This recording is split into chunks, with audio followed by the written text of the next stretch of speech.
polished marble floors of Oaksbank gleamed under the morning light as Marcus Carter, a 14-year-old black boy, stepped through the towering glass doors. In his hands, he gripped a $25,000 scholarship check, a hard-earned prize from months of late-night studying, perfect test scores, and relentless determination. Dressed in his Wester Academy uniform, a navy blazer, gray trousers, and scuffed sneakers, he felt a surge of pride tinged with nervous anticipation. This wasn't just money. It was proof of his independence, a milestone he'd chosen to mark alone, without his parents hovering nearby. His heart thudded as he approached the teller counter, the weight of the moment pressing against his chest. Behind the counter stood Richard Grayson, a middle-aged man with a stern jaw, slicked back hair, and a suit so crisp it seemed to crackle with authority. His cold blue eyes flicked from the check Marcus slid across the counter to the boy himself, narrowing with suspicion. $25,000? Richard's voice cut through the hum of the lobby, sharp and loud enough to draw glances from nearby customers. A kid like you doesn't just walk in with that kind of money. Where'd this come from? Marcus swallowed hard, heat creeping up his neck, but he squared his shoulders. It's my academic scholarship, he said, his tone steady despite the tremor in his hands. He opened his folder, revealing a neatly organized stack of documents, his award letter, school ID, and a certificate emblazoned with the Wester Academy seal. Everything's here. Richard barely glanced at the papers. Instead, he snatched the check and held it up to the light, tilting it back and forth as if expecting secret flaws to shimmer into view. His lips curled into a faint sneer. We've had a rash of fake checks lately, he said, his voice thick with disdain. Kids coming in with big numbers thinking they can fool us. I'll need to verify this thoroughly. Marcus's stomach twisted. He'd pictured this moment for weeks walking in, depositing his check, proving he could handle it, but now it was unraveling. I don't have my phone, he said, a note of panic creeping in. It's in my locker at school. I need to call my dad. He'll be expecting me home soon. Richard leaned back, crossing his arms with a smug chuckle. Not my problem, kid. You'll wait until I'm satisfied. Could take a while. The words landed like a slap.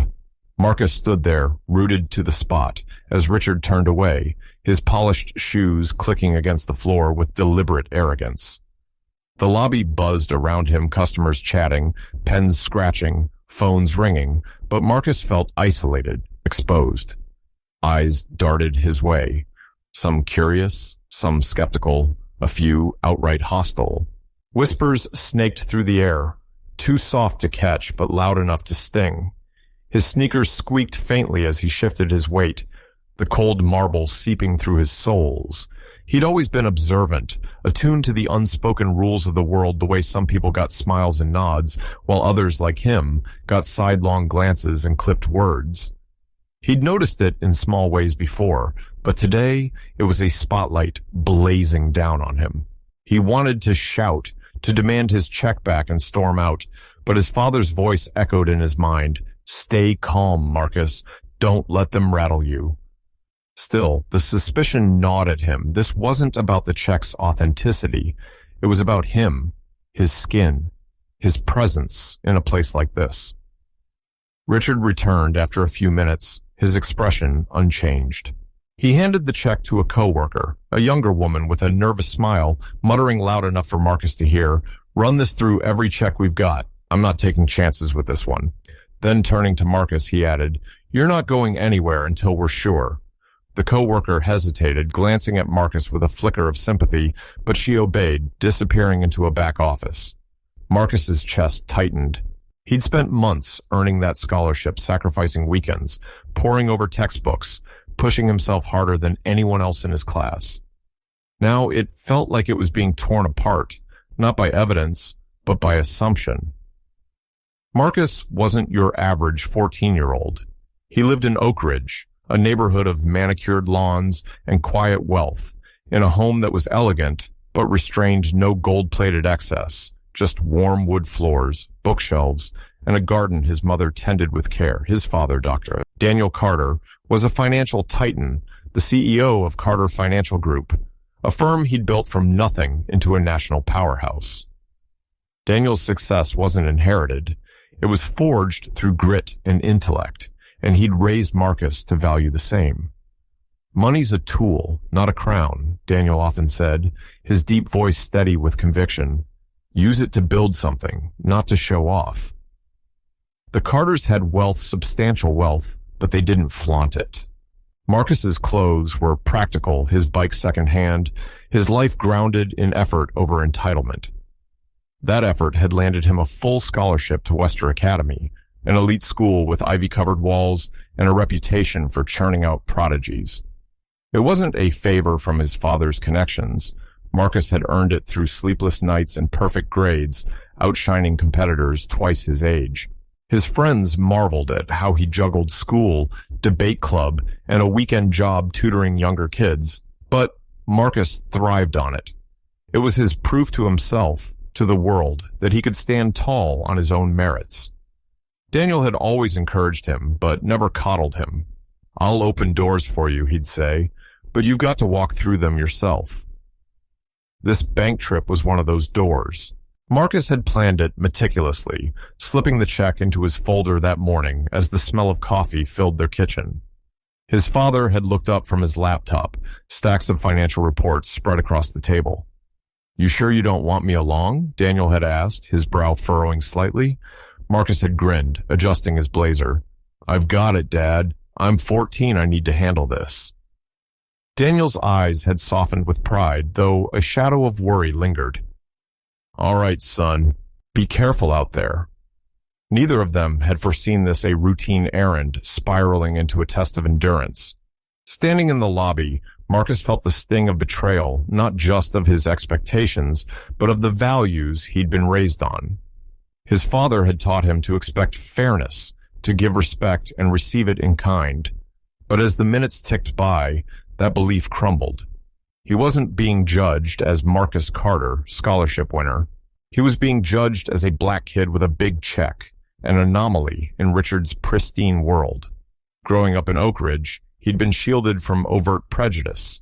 His neighborhood was polite, his school progressive, but he'd heard the stories, read the history. Now it was his story, raw and immediate. The weight dragged on, each second heavier than the last. Marcus watched Richard glide through the lobby, his demeanor shifting with every customer. An elderly white man in a tailored coat approached, and Richard's face lit up. "Mr. Thompson, always a pleasure," he said, guiding the man to a private booth with a handshake and a smile. A woman with a thick accent stepped up next, her arms full of paperwork, and Richard waved her off. "Systems down, try again tomorrow," he said brusquely, turning away before she could protest.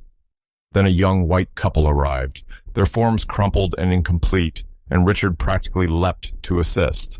"No worries, we'll sort this out right now," he cooed, his voice syrupy with charm.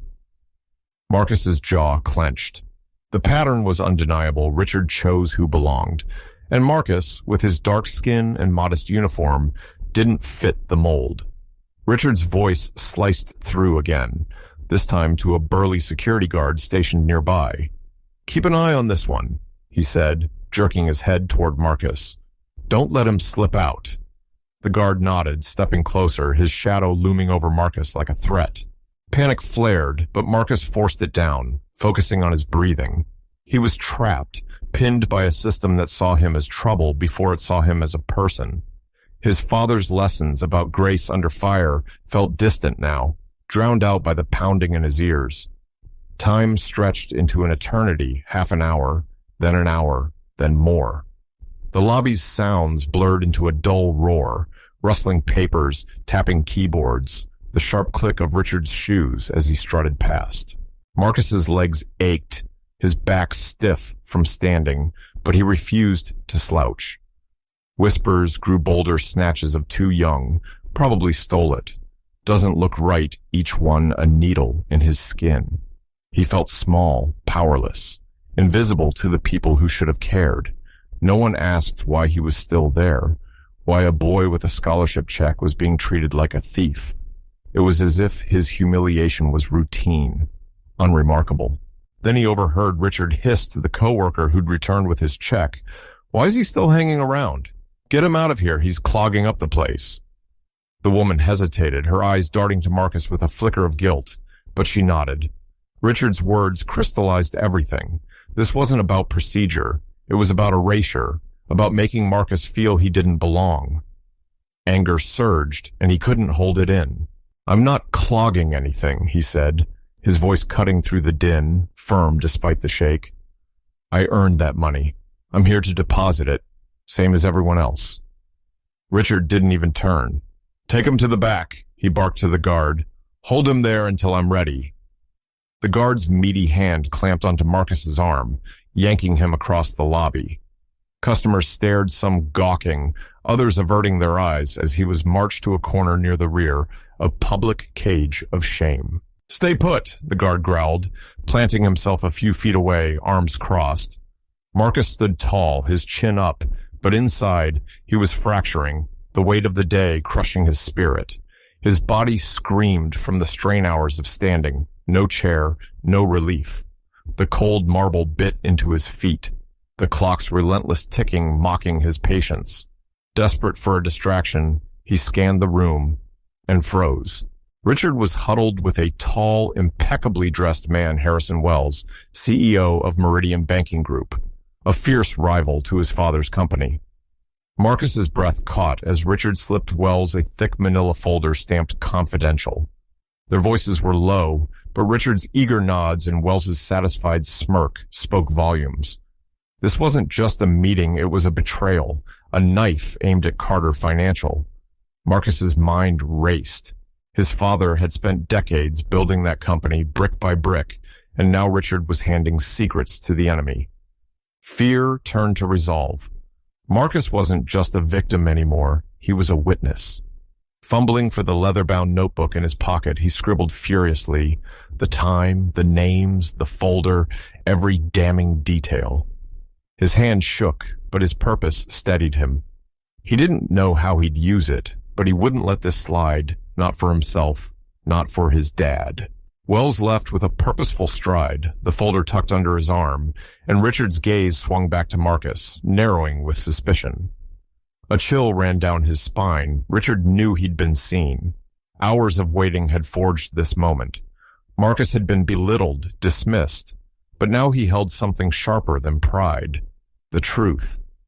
The bank doors burst open, and Dr. Daniel Carter strode in, his tailored coat billowing slightly, his presence a quiet storm. Richard snapped to attention, forcing a grin. Mr. Carter, didn't expect you today. What can I do for you?